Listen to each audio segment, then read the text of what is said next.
Right now, thousands of retirees across America are collecting maximum Social Security checks worth $5,108 every single month, while others with similar work histories are receiving barely half that amount. The difference isn't luck. It's about understanding three critical factors that the Social Security Administration uses to calculate your benefit, and most people get at least one of them wrong. Here's what's happening in November 2024.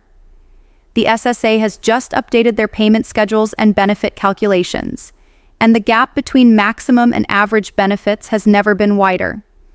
The national average Social Security check sits around $1,907, which means top earners are collecting nearly 3 times more. But here's the truth nobody's talking about.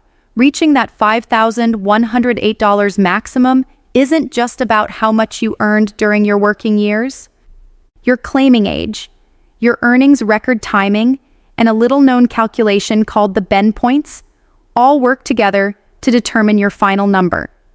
Miss any one of these elements, and you could be leaving hundreds of thousands of dollars on the table over your retirement. Today, we're breaking down exactly who qualifies for that maximum benefit, what changed this November, and most importantly, what you can still do right now to maximize your own check, even if you're already receiving benefits.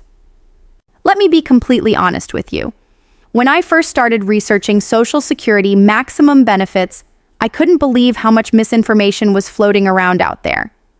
People were telling me that only millionaires could get that $5,108 check, or that you had to work for some special government program, or even that it was only available to people who never took a single day off work in their entire lives.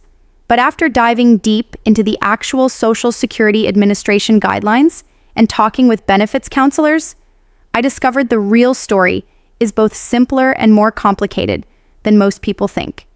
The first thing you need to understand is that Social Security wasn't designed to be a one-size-fits-all program. It's actually built on a progressive formula that rewards consistent high earners while still providing a safety net for everyone who's paid into the system. The $5,108 maximum benefit for November 2024 represents the absolute ceiling of what someone can receive if they've checked every single box perfectly throughout their working life. But here's where it gets interesting. You don't necessarily need to be in the top 1% of earners to get close to this amount. And that's what most financial advisors won't tell you, because they want to sound like they have exclusive information. So let's talk about what actually determines your Social Security benefit amount, starting from the ground up. The Social Security Administration looks at your 35 highest earning years when calculating your benefit. Not your last 35 years, not your best decade, but specifically the 35 years where you earned the most money after adjusting for inflation. This is crucial because a lot of people assume that if they had a great career for 20 or 25 years, they're set.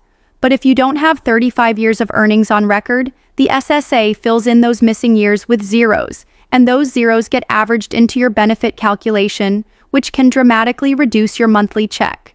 Now here's something that throws a lot of people off. The Social Security Administration doesn't just add up all your earnings and divide by 35 years.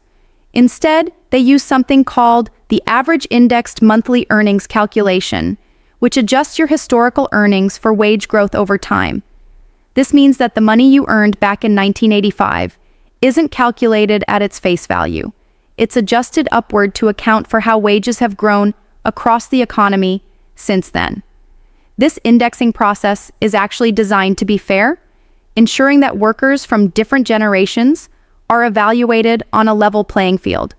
But it also means that if you're trying to estimate your benefit using old pay stubs and a simple calculator, you're probably going to be way off unless you're using the official SSA calculators that account for this indexing. The maximum taxable earnings limit is another critical piece of this puzzle that most people overlook. Every single year, Social Security sets a cap on how much of your income is subject to Social Security taxes. In 2024, that cap sits at $168,600, which means if you earned $168,600 or more this year, you paid Social Security taxes on that full amount, but any earnings above that threshold weren't taxed for Social Security purposes and won't count toward your benefit calculation.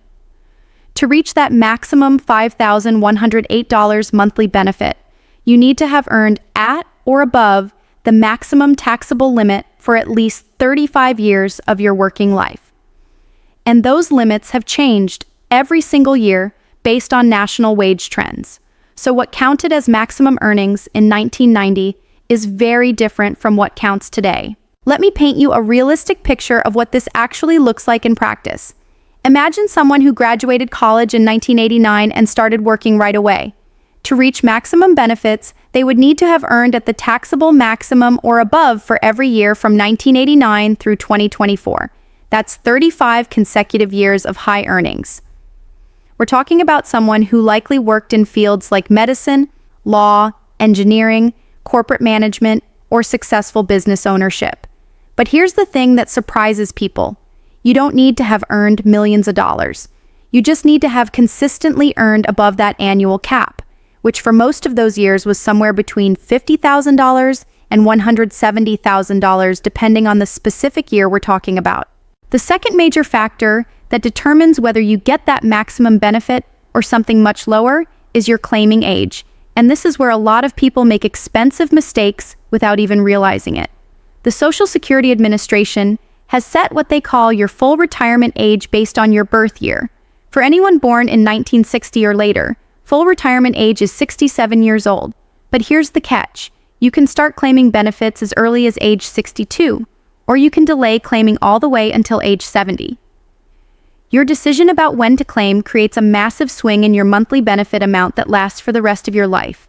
If you claim at 62, your benefit gets reduced by about 30% compared to what you would receive at full retirement age. That reduction is permanent. It doesn't go away when you hit 67 or any other age. On the flip side, if you delay claiming past your full retirement age, your benefit grows by 8% for every year you wait, up until age 70. This 8% annual increase is actually one of the best guaranteed returns you can get anywhere in today's financial world, and it compounds year after year. So someone who waits until age 70 to claim can receive about 77% more per month than someone who claims at 62, assuming they both have identical earnings records. This is exactly why that $5,108 maximum benefit is specifically tied to claiming at age 70. Even if you maxed out your earnings for 35 years, you won't see $5,108 per month if you claim at full retirement age. At age 67, that same earnings record would give you roughly $3,822 per month, which is still substantial, but nowhere near the maximum. And if someone with a maxed out earnings record claimed at age 62, they'd receive around $2,710 per month. Comfortable. But again, far from that headline number that gets everyone's attention. Now let's talk about the November 2024 update specifically, because this is where current retirees need to pay close attention. Every year, Social Security benefits receive a cost of living adjustment, known as COLA, which is designed to help benefits keep pace with inflation. The COLA for 2025, which affects payments starting in late December 2024, and fully kicks in for January 2025, has been announced at 2.5%. This means if you're currently receiving benefits, your monthly check will increase by 2.5%, starting with your January payment. For someone receiving that maximum $5,108 benefit, this translates to an additional $127 per month, bringing their new maximum to approximately $5,235 for those who claim at age 70 in 2025. But here's something really important that affects people who are still working and planning to claim in the coming years. The maximum taxable earnings limit is also going up for 2025, rising to $176,100 from the current $168,600. This means high earners will pay Social Security taxes on more of their income next year, and those additional earnings will factor into future benefit calculations. For someone who's still building their earnings record and hoping to maximize their eventual benefit, every year of earnings at or above that cap strengthens their position. The Ben points formula is probably the most misunderstood aspect of Social Security calculations, and it's absolutely crucial for understanding why some people get much more than others, even with similar earnings histories. Social Security uses a progressive formula that's weighted to provide proportionally higher replacement rates for lower earners, while still rewarding high earners with larger absolute dollar amounts. The formula divides your average indexed monthly earnings into 3 segments, applying different percentages to each segment. The first segment gets multiplied by 90%, the second segment by 32%, and the third segment by just 15%. What this means in practice is that Social Security replaces a much higher percentage of pre-retirement income for lower earners than for higher earners, but higher earners still receive larger monthly checks in absolute terms because they're working with a bigger base amount. Someone who consistently earned near the maximum will see roughly 30 to 35% of their pre-retirement income replaced by Social Security, while someone who earned average wages might see 45 to 50% replacement. The system is deliberately designed this way to balance social insurance principles with rewards for higher contributions. There's also a common misconception that once you start receiving Social Security, you're locked into that amount forever, except for COLA increases. But that's not entirely accurate, and this is where the November updates become particularly relevant for some recipients. If you're receiving benefits but you're under full retirement age and still working, your benefits might be temporarily reduced if you earn above certain thresholds. For 2024, if you're under full retirement age for the entire year, Social Security deducts $1 in benefits for every $2 you earn above $22,320. The year you reach full retirement age, the limit increases substantially, and once you reach full retirement age, you can earn unlimited amounts without any benefit reduction. Here's the silver lining that many people don't realize. Those benefits that get withheld because you're working aren't lost forever. When you reach full retirement age, Social Security recalculates your benefit to account for the months when benefits were withheld, effectively giving you credit for those reductions over the rest of your lifetime. It's not a perfect recovery, but it does help offset the impact for people who need to keep working while receiving early benefits. The spousal benefit rules add another entire layer of complexity that can significantly impact household Social Security income, especially for couples where one person was a much higher earner than the other. A spouse can receive up to 50% of their partner's full retirement age benefit, even if they never worked a day in their life or earned very little during their career. However, this spousal benefit is calculated based on the higher earner's full retirement age benefit, not their age 70 maximum benefit, which is an important distinction that trips up a lot of retirement planners. Survivor benefits operate differently and can be even more valuable for some couples.